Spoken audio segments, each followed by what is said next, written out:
Hello. Welcome to Strategy Talks. Would you want to turn your social media content into gold? Have you ever wondered how to use emotions to make your content stand out? Or what psychological triggers drive action on social media? We'll be diving deep into the psychology of emotions on social media today in Strategy Talks. Make sure you stay tuned, and I'll be back in just a minute.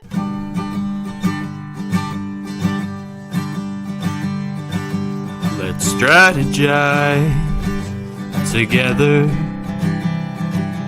Let's hear it from an expert. Join the conversation, it's informative and free. You and me, let's talk some strategy.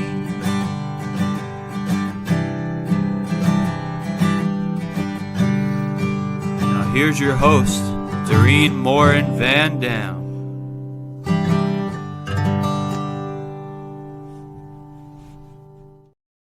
Hello, it's another episode of Strategy Talks. I am so glad you're here with us. If you're live, let us know where you're joining us from. Maybe you're on YouTube or Facebook, or you see this live stream on LinkedIn. If you are listening to this as a podcast, want to make sure that you feel welcomed as well. I am ready for this episode. If you are too, I'm not going to wait any longer. I'm just going to welcome onto the stage my guest today, Samantha Cameron. How are you today? I'm good. You? I am great. It's early morning for me. For you, it's early afternoon, correct? It is midday. Yeah, we've just... All right. Wonderful. So I'm excited for this topic because this is season 3 of Strategy Talks. I have never had anybody come on and talk about social media and psychology. So I think this is going to be a fantastic conversation. Before we talk about it, let me just tell the listeners and the viewers who you are. Sam is the social media alchemist, helping entrepreneurs and businesses turn their content into gold. As a social media expert, coach, and mentor, she educates and guides individuals on how they can integrate social media psychology into social media strategies. Now, that is brilliant because we're talking about strategies right here. So, Sam, how come you're so fascinated with psychology? We were talking in the green room, and I know it must be because obviously it's working for you and your clients, but how did you get started? Where did the fascination with, emotions and psychology and then the social media, how did that come about? So I think for me, yes, I can be a social media expert. I can show businesses how to put this piece of content together. I can kind of say to them, think of this, do this, build this in. But the problem is, unless we actually think about the emotions or what our potential clients are thinking or potential customers are thinking, how do we know that we're getting our messaging right? And the other thing that we need to think of as well is how social media is evolving, and actually are we evolving with it as well? So most people that are using social media who are our clients or our customers are mostly pretty much around the same age as us. And because we weren't brought up with social media, we were brought up with more TV and radio, we really struggle to kind of, our brains are struggling to understand, to taking all that information on. And when the average person spends 2 hours and 38 minutes every single day scrolling, think of all that information our brain is taking, and we just can't store it. So what we need to do as business owners and entrepreneurs is make that really easy. So by how we format our posts, how we use emojis, how we use hashtags, how we put certain words and keywords into our social media, how we kind of pull our messaging through so it's actually directed to our clients, our audience, it actually helps with the psychology, and it helps our brains kind of go, oh, do you know what? I'm going to stop scrolling. I'm going to actually interact with this post. That then leads to people engaging with your post. That then leads to people trusting you, buying from you, which then generates your content into gold and making sales. So it's this process that we need to do. But unfortunately, so many people that I work with come to me and say, well, yeah, I know how to post, I know how to schedule, but nothing's working. Why am I not generating sales? And then when we dig deep into what they're doing with their social media strategy, they actually aren't implementing all of the psychology things. And then when they do, that's when it starts to make a difference for them. And that's when they see their social media work. And when it starts working, they do it on a consistency basis. When it doesn't work, we stop doing it. We fall out of love with our social media, and then nothing happens. And then when we have this idea that we're going to do social media, we don't do it because we know we've had a bad experience in the past.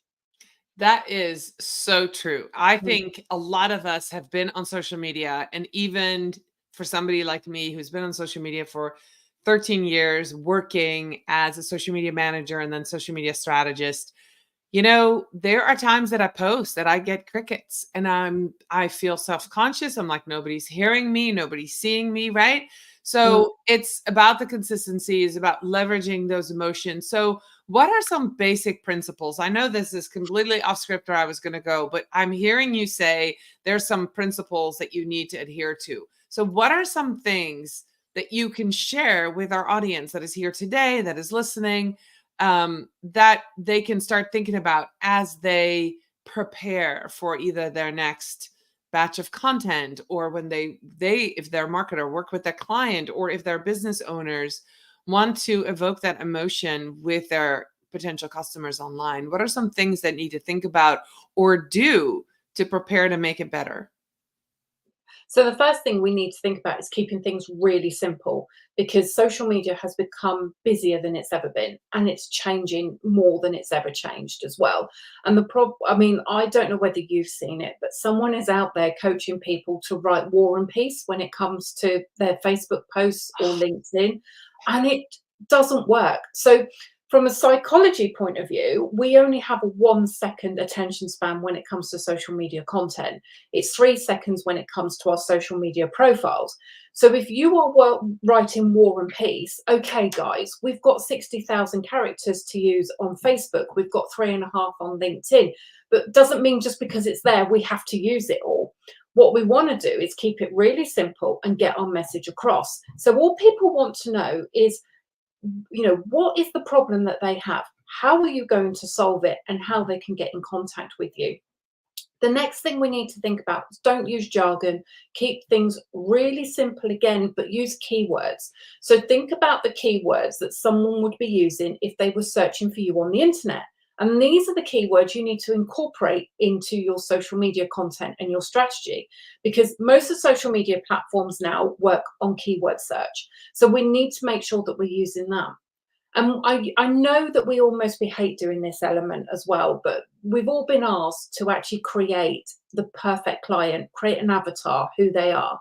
And this is really important when it comes to your social media, because if you don't know who your ideal client is, like what do they do, who they are, what are they searching for, you're not going to make your social media work for you. So you need to get in the mind of your target audience, your ideal client, and you need to write your social media content as if it is directed at them, not you, at them. Because when you start doing that and you get into the mind of your audience, your social media really does home into them as well. Other things we need to think about is using emojis. So don't go emoji heavy, but social media is black and white. So when we're using images, and guys, please use photographs of yourself, not stock images. Even if you don't want to take a selfie or use an image of yourself, take photos of your surroundings or things that you are doing during the day. But when we use emojis, we put pop of color into our posts, and our brains will actually recognize the color more than the black and white. So as babies, we only see black and white, and that's why we have black and white mobiles. And then as adults, we need to see the color.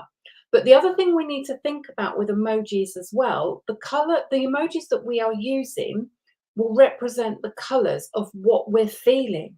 So when we look at color psychology, if you look at different brands, you look at Chanel, they use black because it's luxurious. You look at a lot of the major banks, they use blue because it's trustworthy and loyal.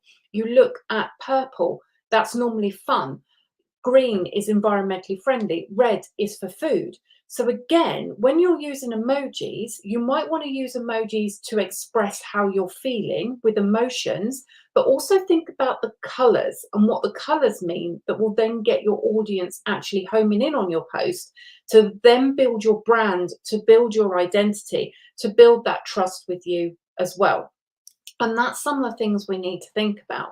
But we need to be consistent as well, because we need to see things 27 times online, on social media, before people buy and trust from us.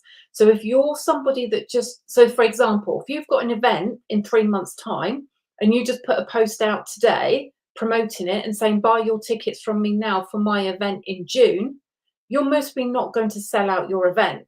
So you need to make sure that you are putting content out to tell people that you've got this event going on. But we can't just be selling, because we don't like being sold to. We need to make sure that we've got a varied content range in our strategy, so that we are saying to people, this is my event, this is when it is, this is how you can buy tickets. Then your content needs to be, look, these are the speakers at the event, this is where the event's going to be, why you need to come along to the event, what are you going to learn at the event, and what are you going to get when you leave. And by building up this story, you create this beautiful jigsaw puzzle, which is going to have all these amazing pieces that people can put together and go, do you know what? I want to be at Sam's next event because she's told me when it is. She's told me how I can buy the ticket. She's told me what I'm going to get. I'm going to get value for money. I'm going to come away from that buzzing, ready to actually grow my business. And that's what we need to be doing with our social media. But unfortunately, people just aren't doing that. And then we go back to this situation where they fall out of love. It's not working because their event, their product didn't sell. And then they just forget and don't do it and don't bother with it anymore. Yeah. So there's a couple of things, Samantha, that you said that, oh my gosh, I love it. The first one is the emojis. It's not just what the emojis represent, but the color. If you are watching this or listening to this, that is something that I have never thought about. I pick emojis based on what they represent, but I haven't thought about the color. So bam, there is my ROI of this conversation with you right there. I love it. Absolutely great. It makes total sense. It makes so much sense. And then you said something about shorter is better. I don't know if you are familiar with Social Insider. We were just talking about TubeFest. They're coming. They're a tool based in Romania. They're coming to TubeFest, and they do a lot of research, and they just put out a research paper about Instagram captions, and the shorter is better. I mean, we kind of knew that, but they do a lot of studies on social media profiles and social media. Like they'll do LinkedIn captions and they'll get all kinds of great things. And I was just reading one the other day and it said, yeah, you know, less is more on Instagram. And it's so tempting. If you're watching this, you're listening, it's so tempting to want to put all of it, like have that, you know, like social vomiting and just give them all the information because that's what your client wants you to do. Right. I see you smiling like, but I do, because that's what I say to my clients. Stop throwing up over your audience. Yes. And that's exactly what I say. Yeah. Don't do that, but give them little bits. And I love that. Oh, Sarah is here. Sarah Monroe is here. She's my friend in Northern Vermont. She said she loves Social Insider. Their data is amazing. Yeah. If you're watching this and you've never gone to check it out, their case studies are amazing. So I do get a lot of information from them about how I should post. And there's a lot of psychology behind that, of course, too. And then the other thing that you said that, you know, besides the emoji and the emoji, now I lost my train of thought. But I wanted to highlight when you said about the avatar. I work like you with clients who might have already been on social media for a while and don't really have their avatar dialed in. There are business owners out there that don't understand marketing. And so they fell in love with a product or service and they want to sell that because they love it. And your job as a marketer is to make them understand that they should be selling benefits, not features. And that's kind of what I heard you say. And it's just like, if you're watching this and you're a business owner and you're kind of doing it yourself, your social media, stop talking about the features of your product or your service, what you offer. Start talking about the benefits, which is what Samantha was saying about, say you have an event. Don't say somebody so-and-so is going to speak and so-and-so is going to do this. Only talk about the takeaway, right? So I think that's an important distinction. And you were really great at, you know, explaining that to us. So let's talk about those people who are kind of lurkers right now, but you want them to start engaging. how can we use psychology to get them to come out of their shell? Because that's what we want. We want everybody who lurks on social. There might be other people watching and I'm not seeing comments because they haven't commented, but they're listening, they're watching. How can we get them to come out and have that conversation with us? So I love a lurker. I really do, because with social media, your lurkers are more likely to actually buy from you and work from you than those that are interacting with your post, because social media is so busy and we are, we're scrolling, we get down that rabbit hole of what we're watching and we just scroll. So we're very busy when it comes to social media. And the thing is, we don't have time to comment. So kind of parking that bit, the question that you've just asked, before I kind of go and answer that, have a think about it this way as well. So with our lurkers, they're people that are scrolling, but they are actually, because we're actually being consistent with our messaging, we're being consistent with our posts, and we're building that brand, they're actually taking all this information in. So when they are then ready to actually come and use us and work with us, they know exactly where they need to go. But yes, we do want to turn those people into that engagement. I speak to so many people that turn around, and so I run a membership, and I run 3 sessions a month in there, and we have guest speakers and everything else that you would normally do in a membership. And I can guarantee you, on every single call, I have a couple of people that say, but I've got no reach on my posts. It's 0 reach, 0 engagement, 0 reach. And then I kind of come offline with them and I say, right, I want you to share screen your insights with me. That's not 0. You have got people seeing that post, but no one's commenting, no one's interacting. Yes, because the post that you have actually put out doesn't have the call to action to actually ask them to engage with your post. What you're asking them to do is go off Facebook, go to a website, go and look at a blog, sign up to something. So actually what we need to do is you need to have a balance. And this is then going back and answering your question. So with our social media content, we have to have this balance where it's 50% business, 50% personal. We need to show the personal side of us. And I'm not saying, share the argument that you have with your partner, or that you're having a really bad day, or, this has gone wrong. You can do, but you need to make sure you word it in a positive way rather than a negative way. But because we have this balance of 50-50, we can then turn our personal content to have a business theme, and we can have our business theme to be more personal.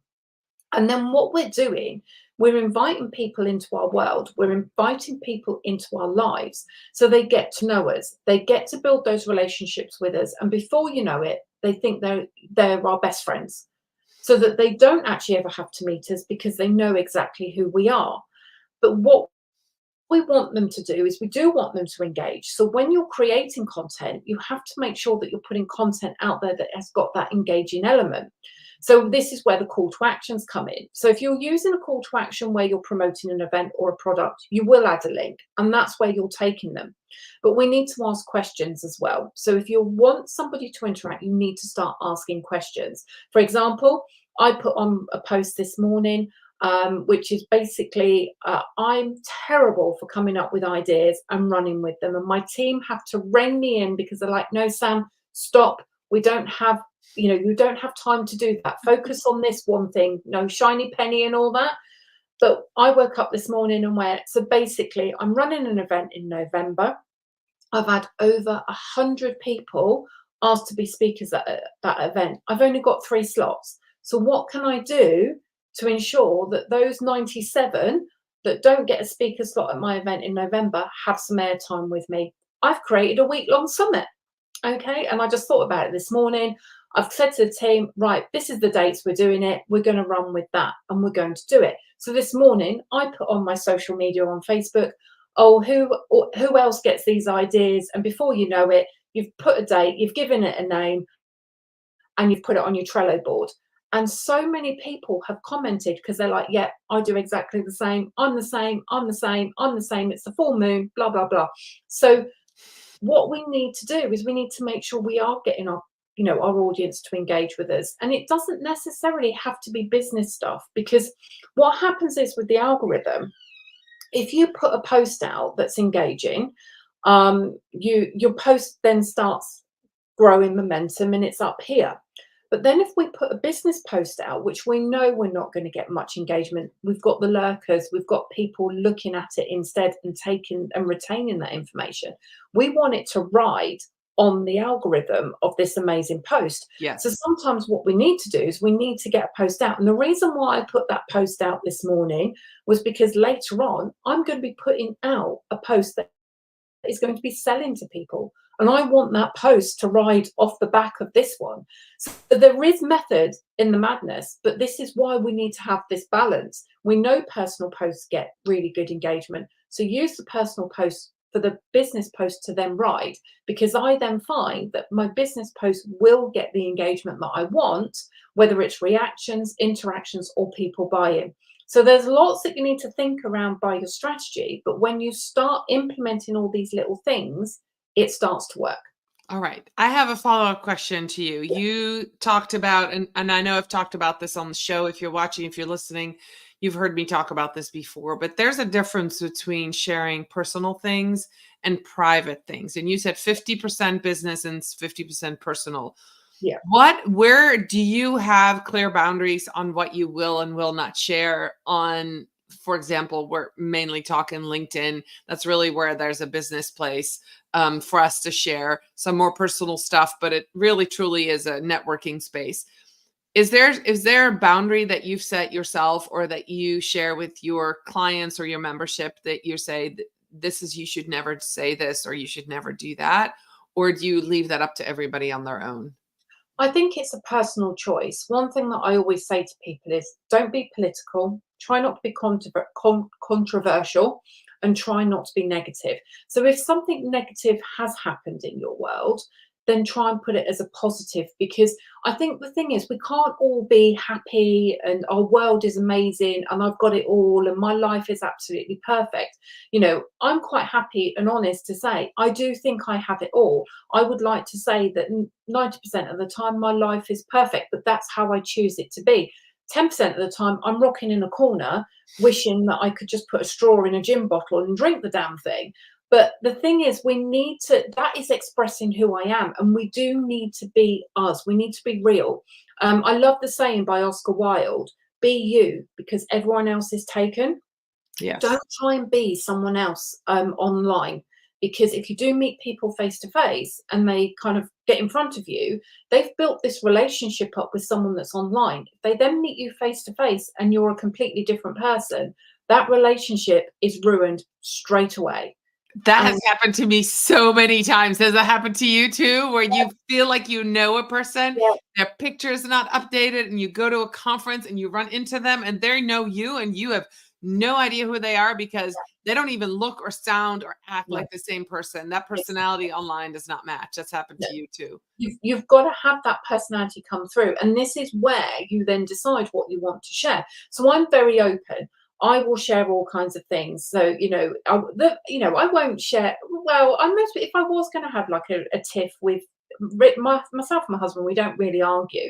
We might have a crossword or a disagreement and I might share it, but I might turn it into kind of a funny angle or go, do you have these debates and things like that. But I think it's sharing what you do. I mean, if you go and follow me on Facebook, I'll literally put warts and all on there because I find that it's then people are coming into my world, they're getting to know me, they know who I am. And then when they work with me, they kind of go, do you know what? I actually want to work with this person. I put a post on about a month ago to basically say, look, if you can't be asked to do your social media, let us do it for you, because I have a social media agency where we do it done for you. And we got about half a dozen inquiries. Brilliant. That's what we want to do. But I had one person that messaged me and said, I would never work with someone that uses language like that on social media. And it's like, well, that's fine, because you're not my ideal client. Right. And the relationship won't work, because if you are feeling offended by us, unfortunately, if we do start working together, you're going to be a little bit offended by some of the other language that I might use. And that is who I am. And that's why I find that I have a really good relationship with all of my clients, because they come to work with me because they know me inside and out and they know what they're going to get. And I don't have this issue where I have to say to someone on a discovery call, I'm really sorry, but we're not the right fit. I think you should go and work with so and so, or after 2 weeks of working with them, this isn't going to work, we need to say goodbye. And it takes away so much stress. So I do feel that you have to find what your boundaries are. So for example, if you don't want to share photographs of your family life or your children, don't do it. Right. That's perfectly fine. Yeah. If you are feeling vulnerable, then find what works for you, but just open up your world a little bit. And we can do it in very, very many ways. I have clients who have adopted children, or they foster children, so they can't share their children's photos. So what they might do is share the back of them. Mhm. Or I've got a client who has 3 boys under the age of 4. She doesn't want the boys in the photographs, so we do 3 pairs of shoes, 3 bags, 3 chairs around the table, 3 juice cups, that kind of thing. Right. We can bring our personal lives in so many different ways that we can really invite people into our worlds really nicely. Yeah. And if you're a marketer and you're watching this, this is gold for you. Both Samantha and I have had all these years of experience, and both of us know that there's power in being personable, even on a Facebook profile. It's one of the reasons I stream this. Some of you are watching are my personal profile. You're my friends. And I've gotten a lot of ROI from just being visible on my Facebook profile as a social media expert. I don't sell anything, but I go live week after week. So it's me. You get me live every week. And that just shows. So people send me friends and people send me referrals. We are almost out of time, but I have one question for you about FOMO and scarcity. Those seem like almost scare tactics. I know there's psychology behind it. I've seen people use that in their social media posts, and I just wanted to bring that up because I think this is something that, again, some people teach this and some people say stay away from it, but this is your last chance, or there's only 2 seats left, or some of those tactics. What is your take on that? Do you use that? Do you think there's a time and place for that? Let's do that. Let's make that the last question. Yeah. So FOMO, I do think, is great on social media. And I think building up that FOMO, especially when you've got an event coming up, or you've had your event. So for example, I ran an event last week, and then on the FOMO of that, we've launched my event in November. So people are then kind of going, Sam, I want to be at your next event because I couldn't get to the one in March. So I want to be at the one in November. So that's great for FOMO. And that's what I love doing, because we all love FOMO. We see something advertised. Take the Stanley Cup, for example. It's the most, I apologize if anyone watching this has one, but I think it's the most ugliest looking cup going, but they have sold millions. Companies have gone out and replicated them and sold them themselves. But it is honestly, it's the biggest thing. And I just find it really ugly. And I don't actually have one, but it's created this FOMO. So FOMO does work. But when it comes to this kind of building in with our strategy, we have to be ethical. So for example, if you are going to turn around and say, you've only got 10 tickets left, make sure you have only got 10 tickets left, because people can be a little bit of a detective and they can find these things out. And also when we start I'm not saying that you're being Pinocchio and you're lying, you might just be telling a little white lie. It's really hard to then keep track around what you're doing. So the other thing is, make sure you're being ethical with it. But and also, if you are going to be putting the price up, make sure you put the price up. Some of the things that I don't like is when someone says that they've got a product that's worth $4,000 or pounds, but actually they're then selling it for 49. I mean, that's like, why would you why are you discounting it that much? So be transparent around what you're doing. And I do think it's okay to kind of say, look, there's only 2 tickets left, or the offer ends at midnight tonight before the price goes up, because we all want to do early bird, we all want to get those tickets sold, and it does kind of produce that thing of, oh, I've got to get my thing, I've got to buy it now, so if I don't buy it now, I'm going to miss out.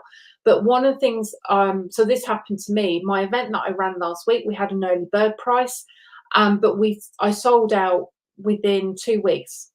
So I got the venue to give us a bigger space, so we released more tickets, but it was still within that early bird offer. So I said, look, we've got more tickets, they're going to be on the early bird. Then the early bird finished, but I had 2 spaces left. So I just said, look, I'm not going to make 2 people pay double for their ticket when the other 48 people in the room have paid the early bird. So if you want these 2 tickets for £97, message me today and they're yours. And we did. We sold out the 50 tickets, but I was being honest. I was being genuine. So I think you have to kind of just be ethical, be you, and do it that way. That makes sense. Okay, Sam, we're at the end. We're at 30 minutes. Tell people, our listeners, our viewers, how they can connect with you. And then if there's any links, I can put them in the show notes and in the comments later today. So where are you online? What is the best place to connect with you? Okay, so if you go and put Samantha Cameron Social into your internet browser, you will find me all over the show. You can find me on Facebook. You can under Samantha Cameron. You can find me on TikTok, Instagram. I'm Samantha Cameron Strategist. I'm on LinkedIn under Samantha Cameron. I will send you over all of my link to my website, and everything is on there as well. So I'm everywhere.